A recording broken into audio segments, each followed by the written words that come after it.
नमस्कार, बहुत स्वागत है आपका सरकार आपके द्वार में। कोरोना काल से गुजर रहा है देश और इस वक्त हर एक नागरिक की उम्मीद है कि सरकार उसके द्वार पर रहे, यानी कि सरकार उसकी मदद को तत्पर रहे। कोरोना का कहर रुकने का नाम नहीं ले रहा। देश में जो आंकड़े आ रहे हैं वो चौंकाने वाले हैं। 62 दिनों में से 100 से जो आंकड़े थे वो 1 लाख तक पहुंच चुके हैं और कोरोना पूरी रफ्तार में है। केंद्र सरकार और राज्य सरकारें अपनी तरफ से पूरी कोशिश में जुटी हुई हैं कि कोरोना की जंग को जीता जा सके। एक तरफ कोरोना रफ्तार में है तो दूसरी तरफ अर्थव्यवस्था भी काफी गंभीर दौर से गुजर रही है। ऐसे में सरकार को अब जान भी बचाना है और जहान भी। इस कोरोना काल में भी कई राज्य ऐसे हैं जो बेहतर काम कर रहे हैं और इन्हीं श्रृंखला में उत्तराखंड का नाम सबसे ऊपर आता है। उत्तराखंड के मुख्यमंत्री त्रिवेंद्र सिंह रावत ने कोरोना को काफी हद तक अपने प्रदेश में न केवल उस पर काबू किया है बल्कि जनता तक पहुंचने में भी वो कामयाब रहे हैं और जनता की मदद कैसे की जाए इसके लिए तमाम राहें खोलने में भी वो सबसे ज्यादा तत्पर मुख्यमंत्रियों के तौर पर उभरे हैं। पूरे प्रदेश में लगभग 100 मरीज हैं जिसमें 50% से ज्यादा मरीज ठीक होकर घर जा चुके हैं, क्योंकि खुद मुख्यमंत्री त्रिवेंद्र सिंह रावत हालात पर नजर बनाए हुए रहते हैं। सरकार के हर मंत्री और अधिकारी का काम देखकर आपको ऐसा लगेगा कि कहीं न कहीं ये एक मिलीजुली शक्ति है जो इस देवभूमि में इस महामारी को रोकने में सफल रही है। पर्यटन स्थल होने के बाद भी उत्तराखंड ने कोरोना पर काबू किया है और ये अपने आप में एक सराहनीय कदम है। गरीब मजदूरों के लिए सरकार ने खाने पीने और स्वास्थ्य की पूरी व्यवस्था की है। मुख्यमंत्री त्रिवेंद्र सिंह रावत ने साफ निर्देश दिए हैं कि कोई भी गरीब भूखा न सो पाए।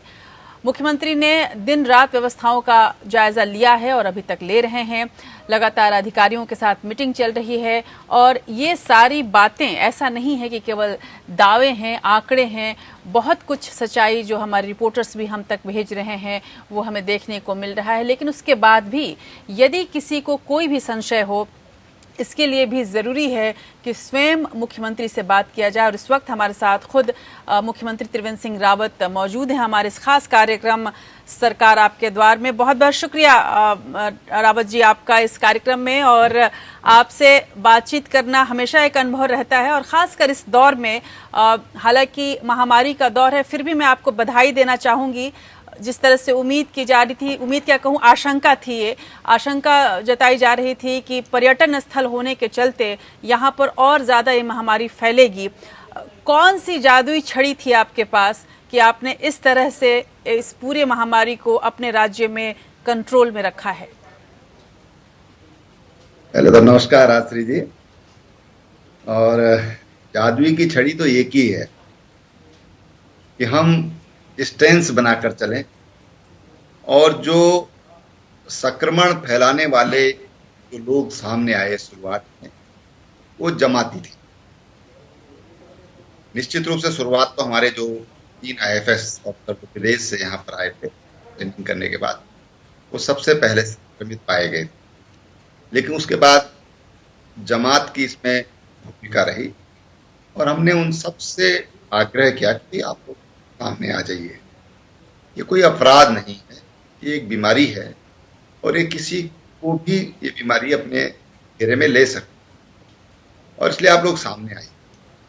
और जो हमारे पास प्रारंभ में जो लिस्ट थी वो लगभग 125 लोगों की लिस्ट हमारे पास थी जो उनको केंद्र से मिली। लेकिन जब हम उनके संपर्क ढूंढे तो ये 1445 लोग जो जमात और मरकज से जुड़े हुए लोग जी, हमने एक एक को छांट करके उनको क्वारंटाइन कर दिया। उनमें जो सस्पेक्टेड थे उनको आइसोलेट कर दिया। उनका बाद में जब पता चला कि ये तो स्वयं संक्रमित हैं तो फिर उनका इलाज हुआ। तो प्रारंभ में जो भूमिका रही वो ये रही कि हमने चिन्हित किया और चिन्हित करने के बाद हम जहाँ पर उनकी जगह थी वहां पर आने का काम किया। तो ये जरूर हुआ कि तो सामने नहीं आए तो हमको सख्ती करनी पड़ी। तो साथ जैसी में हमने उनका चालान किया और ये भी कहा कि अगर कोई संक्रमित आपसे होता है मौत होती है उसकी, उसको 302 में कन्वर्ट कर। उस कारण सख्ती भी करी और अवेयरनेस जागरूकता के भी काम साथ साथ चला। और हमारी जो पुलिस है उसने अच्छी भूमिका इसमें निभाई। सीमाओं पर बहुत आज भी मैं कह सकता हूँ राष्ट्रीय जी कि लोग हमसे यही कहते हैं, साहब उत्तराखंड में जब हम प्रवेश करते तो 3-3 बार चेकिंग होती है, हम फलां प्रदेश से आ गए लेकिन कोई रास्ते में चेकिंग नहीं हुई। तो वो जो चेकिंग है, जो मॉनिटरिंग है, फिर समय का टेस्टिंग, ये बहुत जरूरी है। इसके कारण हम आज काफी हद तक इसको नियंत्रित कर पाए हैं। निश्चित रूप से पिछले 3-4 दिनों में थोड़ा आंकड़ा हमारा एकदम से बढ़ा है, लेकिन ये वो लोग हैं जो देश के अन्य हिस्सों से आ रहे हैं, तो वहां से संक्रमित होकर यहाँ पर आ रहे हैं, तो वो लोग अब सामने आ रहे हैं। जी बिल्कुल रावत जी, एक और जब बहुत अहम बात है कि जिस तरह से अब मजदूरों का पलायन हो रहा है, विभिन्न राज्यों से आ रहे, उत्तराखंड के कई लोग ऐसे हैं जो अन्य राज्यों में काम करते थे, मजदूर वर्ग बहुत सारे हैं, घरों घरों में वो लोग काम करते थे, वापस लौट रहे हैं। दो चुनौतियां मैं देख रही हूं एक पत्रकार होने के तौर पर, और आप एक सरकार हैं, उस आपके सामने दो चुनौतियां गंभीर आ सकती हैं। एक तो उनको कैसे पुनर्वास उनका कैसे किया जाए, प्लस जाहिर सी बात है कि इस महामारी के दौर में लौट रहे हैं तो उनके स्वास्थ्य की कैसे गारंटी की जाए। किस तरह के कदम आप उन क्षेत्रों में उठा रहे हैं? देखिए, जहाँ तक स्वास्थ्य की बात है तो हमारे डॉक्टर्स ने बहुत अच्छा इलाज किया है, बड़ी सफलता उन्होंने उसको रिकवर करने में की है। कोई भी मौत उत्तराखंड में कोविड से नहीं हुई है जी। एक मौत हुई है कोविड पेशेंट की, लेकिन वो पहले से ही ब्रेन हेमरेज उनको था और वो उसी अवस्था में अस्पताल में आए थे। दूसरे स्टेट से उनको रेफर किया गया था यहाँ पर, तो पहले दिन से ही आईसीयू में थे क्योंकि उनका ब्रेन सर्जरी हुई थी। अगर हम बाकी देखें तो कोई भी डेथ उत्तराखंड में अभी तक नहीं हुई है, और 6-6 दिन में भी पेशेंट वापस ठीक होकर भेजे गए हैं। एक आध केस को अगर छोड़ दिया जाए जिसने लंबा टाइम लिया, बाकी सब केसेस टाइम पर हमारे स्वस्थ होकर वापस गए हैं। तो एक तो बहुत जरूरी जो था कि जो प्रोटोकॉल ट्रीटमेंट के लिए होना चाहिए वो निर्धारित करने में हमारा स्वास्थ्य महकमा सफल हुआ, और उसके कारण हमारी जो रिकवरी वो बहुत अच्छी है। दूसरी बात जो डबलिंग का है, वो भी हम देश में 3 राज्यों में हम सम्मिलित हुआ है। जो बात आपने पूछी कि लोग यहाँ पर बाहर से आ रहे हैं, जो हमारे लोग, उनको लाने का, तो हम उनको लगातार हम लोग ला रहे हैं वापस। और गुजरात से लगभग हमारे 95% लोग आ चुके हैं। हमारे केरल से हमारे ट्रेन चलने वाली है आजकल में, ऐसे बेंगलुरु से चल दी है, आज शाम या कल सुबह तक पहुंचेगी। गोवा से हमारी ट्रेन चल दी है, सूरत हुआ, अहमदाबाद हुआ, ऐसे बेंगलोर हुआ, ऐसे तमाम जगह से हमारी रेलें अपने लोगों को लेकर हम अपने घर आ रहे हैं। हमने कहा कि देखिए, जो आना चाहता है उसको हम घर लाएंगे, लेकिन थोड़ा सा, क्योंकि एक साथ सबको नहीं लाया जा सकता है, तो निरंतर प्रतिदिन हम ला रहे हैं। और एक साथ सबको लाना भी काफी रिस्की है, क्योंकि उनका प्रॉपर मेडिकल चेकअप होना बहुत जरूरी है। हम मेडिकल नॉर्म्स का हम पूरी तरह उसको फॉलो कर रहे हैं। हर कोई जब आता है तो उसका स्क्रीनिंग होता है, फिर उसको डिस्ट्रिक्ट में भेजा जाता है, और वहाँ उनको जो सस्पेक्टेड लगते हैं तो उनको इंस्टीट्यूशनल क्वारंटाइन किया जाता है, और अगर कोई सामान्य है तो उनको उनके घर में या गांव के पंचायत घर में, ताकि सब लोग भी एक जगह ना हो। हम उसको और एक साथ रखना संक्रामक रोग में ये खतरे से भरा हुआ होगा, तो उस नीति के तहत हम उनको अलग अलग उनको रखते हम लोग, और हमने सामान्यतः गांव में व्यवस्था की है, और गांव के प्रधानों को हमने अधिकार दिए हैं। उनके साथ हमने 1-2 गवर्नमेंट एम्प्लॉय उनके साथ लगाए हैं। ऐसे शहरों में हमने जो हमारे चुने हुए पार्षद हैं उनको भी हमने इसकी जिम्मेदारी दिया है, ताकि जनता का सहयोग, क्योंकि कई बार क्या होता है कि गलत फहमी के कारण या किन्हीं कारणों से, या कभी किसी का व्यक्तिगत स्वभाव ठीक नहीं होता, तो कई बार संघर्ष हम देखने में आ रहा है देश में। तो उन सब चीज से बचने के लिए बहुत जरूरी है कि जहाँ के वो लोग हैं, उन गाँव के लोग या उस मोहल्ले के लोग शहरों में उसमें इन्वॉल्व किया जाए, ताकि ऐसी असामान्य स्थिति पैदा न हो। सौहार्द से किसी समस्या का समाधान निकले, समाज को उसमें इन्वॉल्व करना, मैं समझता हूँ कि वो भी एक बड़ा कारण है कि हम लोग इसको संभाल पाने में सफल हुए हैं। कोई इस राज्य में ऐसा नहीं कह सकता कि मैं भूखा सोए। लाखों यहाँ पर हमारे बिहार के, यूपी के, बंगाल के, इन 3 राज्यों के लोग बड़ी संख्या में यहाँ पर थे। कोई ये नहीं कह सकता कि हमको भूखा रखा गया या हमारे साथ कोई मिसबिहेव हुआ। हमने उनके लिए शुरू से ही उनके मनोरंजन की भी व्यवस्था की, वहां पर टीवी लगाई हम लोगों ने, लोगों के लिए बड़े बड़े स्क्रीन लगाई ताकि लोग अपना मनोरंजन कर सकें, क्योंकि जी, काम बिल्कुल। था नहीं। जी। तो हमने एक कोशिश करी कि उनको एक मानसिक रूप से उनको थोड़ा दुरुस्त रखा जाए। तो उसके कारण यहाँ पर कोई इस तरह की अप्रिय घटना नहीं हुई, लेकिन जो लोग बाहर से आ रहे हैं उनके लिए हम लोगों ने तमाम कुछ योजनाएं हमने घोषित भी की हैं और कुछ पर हम अभी आगे काम कर रहे हैं, क्योंकि ये लोग जल्दी लगता नहीं कि वापस जाएंगे। अब ऐसे में उनके लिए कोई ना कोई रोजगार हमको ढूंढना पड़ेगा, तो उस पर हम काम कर रहे हैं। और माननीय प्रधानमंत्री जी ने भी तमाम योजनाएं हम लोगों के लिए घोषित किए हैं, वो हुई कुछ हम राज्य की तरफ से, अपनी देश की हमारी भौगोलिक परिस्थितियां हैं उस हिसाब से हम करेंगे। उसके लिए हम लोग उन्हें इन सब से हम फॉर्म भरवा रहे हैं जी। उस फॉर्म में उनकी योग्यता क्या है, वो क्या अनुभव है और क्या वो करना चाहते हैं। एक ऐप भी हमने इसके लिए बनाया है जिसमें इंडस्ट्री के लोग अपनी डिमांड उनको भेजेंगे और उनमें से लोगों का वो सीधा सीधा भी अपने आप चयन कर सकें।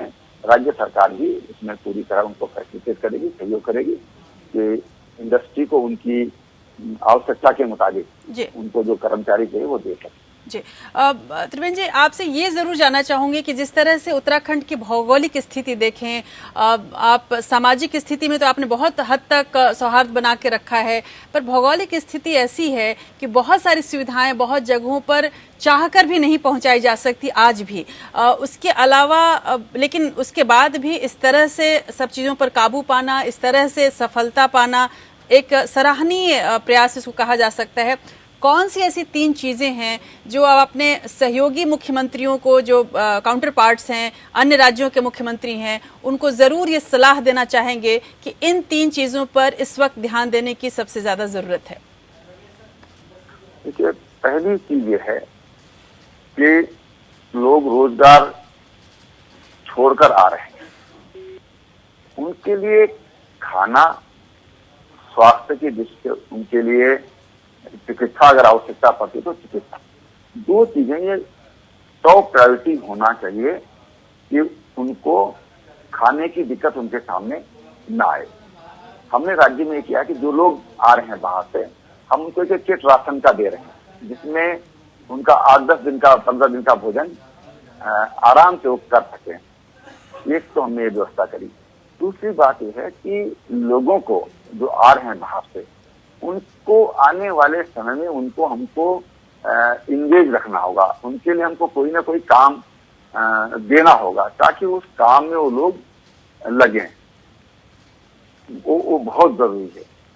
और तीसरी बात यह है कि उनको आश्वस्त रहना चाहिए कि सरकार उनकी चिंता कर रही है, सरकार पूरी संवेदनशील है और उनके लिए पूरी चिंता कर रही है। अगर फिलहाल अगर हम इस समय देखें त्वरित जो जरूरत है तो हम उसको ये 3 चीजें वहां पर उनके लिए बहुत जरूरी है। जी, जिस तरह से आपकी सरकार द्वार द्वार पहुंची है, लोगों के खाने पीने और रहने का इंतजाम कर रही है, अब इसके बाद की चुनौतियां और कहीं ज्यादा बड़ी हैं। गर्मी के दिन आ रहे हैं। अब अगर सामान्य स्थिति होती तो शायद हर एक छुट्टियों में आसपास के राज्यों के और उसके बाहर भी लोगों का रुख उत्तराखंड की ओर हो जाता था, घूमने जाने के लिए, विभिन्न पर्यटन स्थलों पर जाने के लिए। अब वो एक बड़ी चुनौती है कि कैसे पर्यटकों को वापस लाया जाए। इसके लिए कोई खास प्लान आप कर रहे हैं कि आने वाले दिनों में उस देवभूमि की खूबसूरती को देखने के लिए कैसे लोगों को आकृष्ट किया जाए, डर कैसे खत्म किया जाए? क्या उस पर भी कोई कार्य शुरू हो चुका है भविष्य को देखते हुए? अभी तो देखिए राजश्री जी, अभी इस महीने तो अभी पूरी तरह प्रतिबंधित हैं। जो हमारे गृह मंत्रालय, भारत सरकार की ओर से जो निर्देश हैं उसमें उसको प्रतिबंधित किया गया है। लेकिन हमने आगे चल करके हम लोग जो हमारे ग्रीन जोन्स हैं उन पर हम इसको खोलेंगे। स्टेट के अंदर जो भी वहां पर हमारे श्रद्धालु जाना चाहते हैं उनके लिए हम उसको खोलेंगे। मैं जानता हूं कि हजारों की संख्या में ऐसे लोग हैं कि जो प्रति वर्ष 4 धामों की यात्रा करते हैं। वो राज्य के भी हैं, राज्य के बाहर के भी लोग हैं। तो राज्य के लिए तो हम इसको तुरंत हम अगर 31 के बाद भारत सरकार अनुमति करती है और मुझे लगता है कि वो हो ही जाएगा, तो राज्य के अंतर्गत तो हम उसको प्रारंभ करेंगे। दूसरी चीज, जो ग्रीन जोन है अन्य राज्यों में, उसके लिए भी हम लोग विचार कर रहे हैं। तो उसके लिए बहुत जरूरी है कि संबंधित राज्य की भी उसमें सहमति हो और उनकी सहमति से हम फिर इसको एक सीमित मात्रा में हम इसको शुभारंभ करने के इच्छुक हैं। जो जोन है जी पर आए। जी, बच्चों की पढ़ाई भी एक बहुत बड़ी चिंता है सरकारों के लिए और आम लोगों के लिए भी, जो अभिभावक हैं उनके लिए भी। हालांकि ऑनलाइन क्लासेस विभिन्न स्कूलों ने चला रखे हैं, लेकिन सरकार की तरफ से कोई उस पर विशेष ध्यान आप देंगे? अब आने वाले जो सेशंस हैं वो कैसे शुरू करवा दिए जाएं, सामान्य किया जाए बच्चों की पढ़ाई, इस पर भी कोई खास प्लान आपके दिमाग में? राजश्री जी, देखिए, हमने उत्तराखंड उन राज्यों में शुमार है और पहला राज्य है देश का जी, जहां पर हमने 550 स्कूलों को डिस्टेंस एजुकेशन हमने वहां पर शुरू किया है। 550 विद्यालय और 700 विद्यालयों के हमने अभी और हम प्रयासरत हैं कि ये 1200-1300 जो हमारे इंटर कॉलेज हैं, माध्यमिक विद्यालय हैं, उन सभी में हम स्मार्ट क्लास हमारी प्रारंभ किया है कि हमने उसका शुभारंभ किया है। और अभी हमारी अधिकांश स्कूल हमारे ये ऑनलाइन क्लास ले रहे हैं।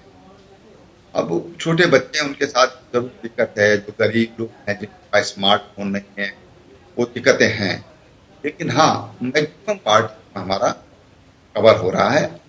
और ये जरूर है कि फ्यूचर के लिए हमको ये तो इस बीमारी ने संदेश दे ही दिया है कि हमको अपने तमाम तौर तरीके बदलने होंगे, तमाम माध्यम बदलने होंगे। ये आज हम बहुत गंभीरता से महसूस कर रहे हैं और उसमें आईटी एक माध्यम है। बिल्कुल, हम फ्यूचर में उसी हिसाब से प्लानिंग करेंगे। हमारे यहाँ सौभाग्य से अभी हमारे केंद्रीय संचार मंत्री जी ने जो भारत नेट है वो हमारे लिए स्वीकृत हो गया है। लगभग 2000 करोड़ रुपया उसके लिए हमारा स्वीकृत हुआ है और हमारी कोशिश है कि 2021-22 तक हम उसको काम को कंप्लीट कर दें। तो उसका पूरा उत्तराखंड हमारा बहुत अच्छे तरीके से यहाँ पर नेटवर्क हमारा खड़ा हो जाए। बिल्कुल, ये तो मुझे तमाम तरह के जी सर, आप बात पूरी करें। उससे हमारे तमाम तरह के रोजगार भी होंगे और जो हमारी स्टेट जो ग्रोथ सेंटर पर काम कर रही है, रूरल ग्रोथ सेंटर पर काम कर रही है, जो हमारे हजारों हमने क्लस्टर बनाए हैं ऑर्गेनिक फार्मिंग के, तो वो तमाम चीजें हमारी ऑनलाइन हो जाएंगी। क्योंकि बेहतर अगर हमारे पास ये सुविधा हो जाएगी तो हमारे जो नए नौजवान हैं वो इससे बहुत लाभ ले सकते हैं। जी बिल्कुल, तो उस दिशा में हम लोग हमारी कोशिश है कि जल्दी से जल्दी ये भारत नेट का जो काम है बिल्कुल इसका प्रारंभ हो जाए। जी, इसका अर्थ ये है कि जैसा प्रधानमंत्री ने भी कहा कि ये महामारी हमें बहुत कुछ सिखा भी रही है और नए प्रयोग करने के लिए एक तरह से आगे भी बढ़ा रही है और शायद इसका एक इसको जैसे कहा जा सकता है कि ब्लेसिंग इन डिस्गाइज भी शायद कुछ मिल रहा है। लेकिन मुझे ये तो पता है कि आप काम बहुत ज़्यादा करते हैं और एक तरह से वर्क एल्कोहलिक हैं, कर्मयोगी हैं, लेकिन मैं इस वक्त ज़रूर जानना चाहूँगी, इस वक्त आप कितनी देर सो पाते हैं? कितना अधिक दबाव है आपके ऊपर? जाहिर सी बात है, कितना आराम कर पाते हैं आप?